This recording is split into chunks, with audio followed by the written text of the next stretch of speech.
I got to tell you, that last panel is a tough act to follow, so I really need to be quick. I want to thank everybody for coming. First of all, I want to thank Tiffany for moderating what a wonderful discussion.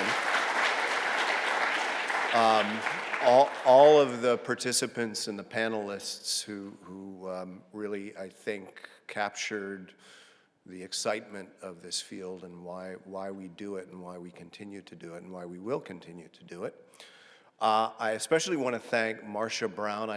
Marcia, are you here? There you are. Thank you, Marcia.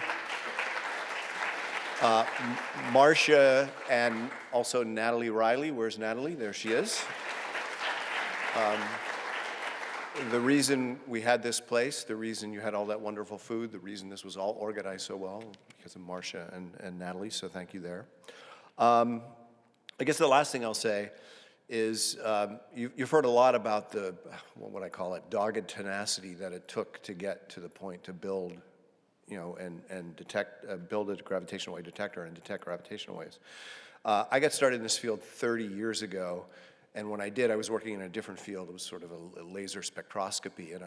And a very senior, eminent member of that field, when I talked to him, said, oh, I'm thinking of getting involved in this thing called LIGO. It seems kind of crazy, but it also seems kind of cool. We can detect black holes with lasers.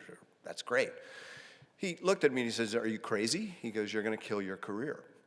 And thankfully, I ignored his advice, and I was lucky enough to get involved with this project.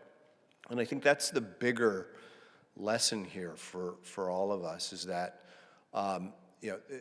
this was big, bold science. You heard that from everybody. You heard it from Kip. You heard it from everybody. But it wouldn't have happened unless a lot of people came together and made it happen. And so what I would like to do, at the risk of embarrassing many people in this room, because I know a lot of you work for LIGO, I would like you all to stand up and take a bow, because we are here because of you. Come on, guys. Don't.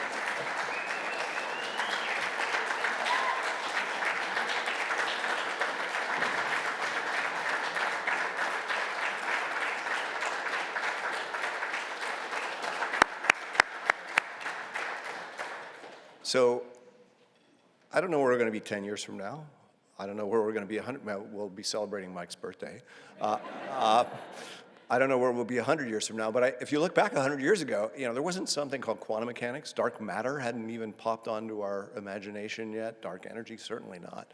So I can only imagine what the next 100 years are going to look like. And I think for the young people out there who are maybe thinking science or engineering, maybe that's not a great career because things are tough right now. If you look at the sort of the federal funding climate and what's going on in Washington, D.C. and in the world, I would say to you that please don't have that attitude, because there's always troubles in the world, and we as humans always find a way to get through them. So with that, I want to thank you. I hope everybody had a good time, and go out and get your dinner. Thanks a lot.